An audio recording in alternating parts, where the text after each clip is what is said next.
Hey there, I'm Kimberly Ferguson, CEO and founder of Emerald Expectations Accounting. I'm so happy you're here.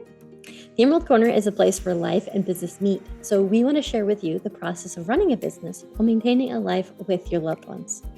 In today's video, we're going to be talking about pricing. Now, there really isn't a one-size-fits-all approach to this topic, but I do want to share with you a few options that just might work for your business when it comes to pricing. Now, obviously, there are two different approaches to this. One of them is for products, and one of them is for services, okay? So to start with products, this one is generally pretty straightforward. So what you normally would do is take the cost to either purchase your product or manufacture them, and then double it for wholesale, quadruple it for retail, right? So if it costs you $25 to make or buy the product, then you would either charge $50 if you're wholesaling, or you would charge $100 if you have a physical brick and mortar location. If you are selling things only virtually, you might be able to do a combination or somewhere in the middle. But if you have a physical location, it's pretty important to go with a quadruple rate. The only adjustment that you might need to make is if the market doesn't allow such a price as yours. So like if it's really, really high compared to what other people are charging for a similar product, then you might need to bring the price down just a little bit. But keep in mind that you still need to be able to make a profit with your items, so don't do anything too drastic. Pricing for products is fairly straightforward. Pricing for services, on the other hand, there's a lot of options, a lot of nuances that you have to keep in mind, right? So option number one is hourly pricing. This is pretty much the most basic option that there is, right? Figure out what your hourly rate is going to be based off of, the market, how much money you need to make, how much you have in expenses, if you actually have a physical location, keeping all that stuff in mind, you create an hourly pricing structure, and then you just bill based off your time. The obvious problem with this is that you're always going to be limited by your capacity. So even if you decide that you want to work 50, 60 hours a week, you can only make so much money, right? The only thing you can do after you've reached your capacity is bring on more people. And at that point, you're got to think about payroll costs and benefits and taxes and making sure you have enough space if you have a physical office, that kind of stuff. So there's always going to be a limit to the hourly pricing, but it is a great option, especially in the beginning if you're really not sure how long projects will take you to complete. That's always a great option. The next option is kind of a twofold. So project pricing or like a flat rate pricing.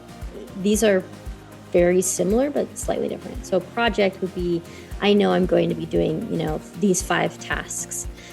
I know about how long it's going to take me. So I'm just going to take that amount of time times my hourly rate. Here's your project pricing rate.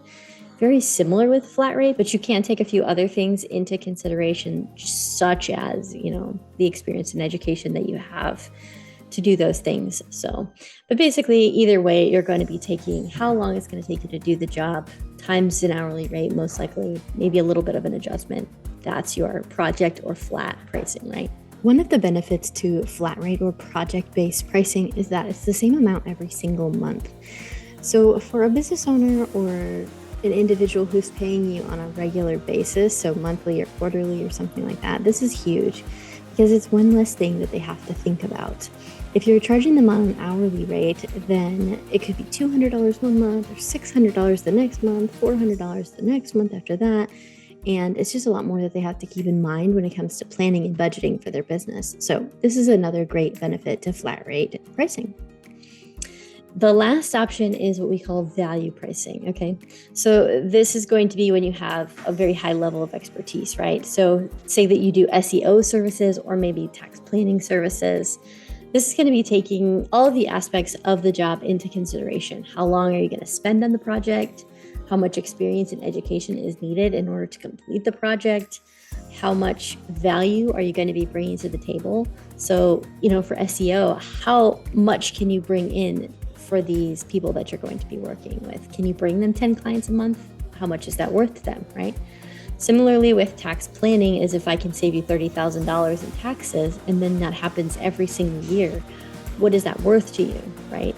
In a lot of cases, these are things that you could possibly go and learn yourself, but how long is it going to take you to learn it yourself? We talked a little bit about that in my last video. If you missed that, I'll go ahead and link it for you. So value pricing is going to be probably the highest amount, and it's going to give you the most flexibility as far as your capacity to take on more clients. But it is something that you're also going to have to maybe reevaluate more regularly based off of what value the world gives to the service that you are giving, right? So what do you think? Which type of pricing could work for you in your business? I'd love to hear about what kind of methods you're using in the comments below.